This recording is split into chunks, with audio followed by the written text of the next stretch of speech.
Halo teman-teman, masak apa hari ini?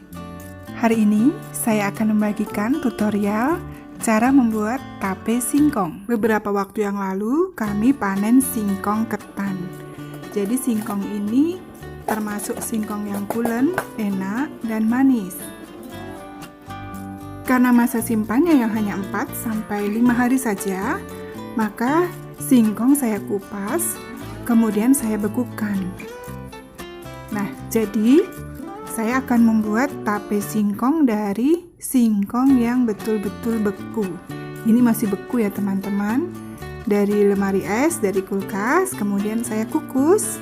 Setelah saya kukus, kira-kira 15 menit hasilnya seperti ini. Singkongnya sudah lunak, tapi tidak terlalu lunak sekali. Jadi ini sedang-sedang saja. Kemudian saya dinginkan sampai benar-benar dingin. Kemudian nanti kita akan tambah dengan ragi. Jadi tape adalah produk yang dihasilkan dari proses fermentasi, di mana terjadi suatu perombakan bahan-bahan yang tidak sederhana. Zat pati yang ada di dalam singkong akan diubah menjadi bentuk yang sederhana, yaitu gula, dengan bantuan suatu mikroorganisme yang disebut dengan ragi atau kamir. Ragi tape isinya apa sih? Jadi ragi tape ini adalah campuran dari beberapa mikroorganisme, yaitu Aspergillus, Saccharomyces, Candida, Hansenula, dan Acetobacter. Nah, mereka ini hidup bersama-sama secara sinergis, artinya saling menguntungkan.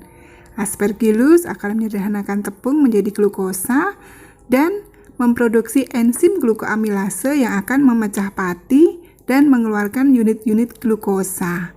Ketika sudah terjadi glukosa atau gula, maka akan kita panen.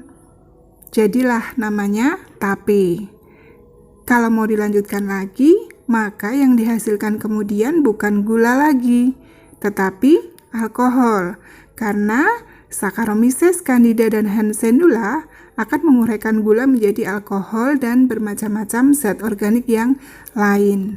Mari kita kembali ke proses pembuatan tape kita.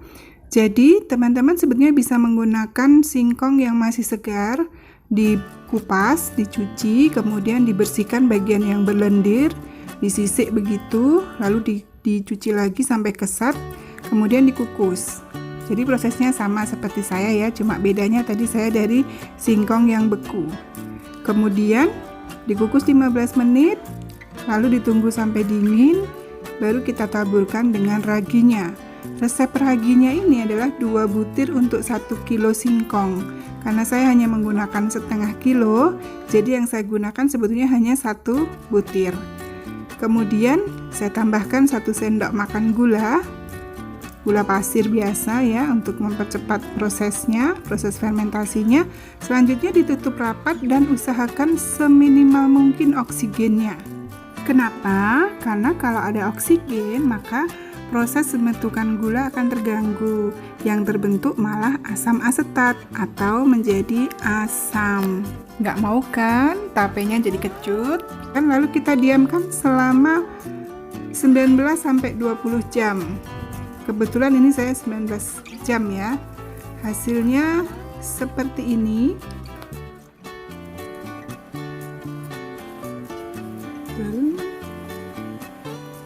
Jadi kalau permukaannya tidak disisik, bagian yang berlendir tidak disisik, ini raginya itu kayak nempel aja di permukaan ya, tidak menyatu sampai ke dalam. Sedangkan kalau disisik dulu, bagian yang berlendir dihilangkan, maka raginya ini akan masuk sampai ke dalam dan tapenya menjadi lunak.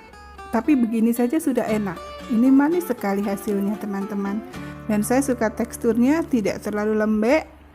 Ini bisa diolah menjadi beberapa masakan atau makanan. Nah, ini saya coba dulu. Teman-teman bisa lihat bagian dalamnya betul-betul empuk ya.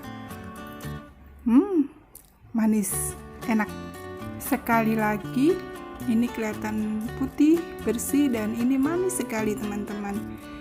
Ini pas ya pemanenannya. Jadi kalau didiamkan sebentar lagi sudah lembek sekali.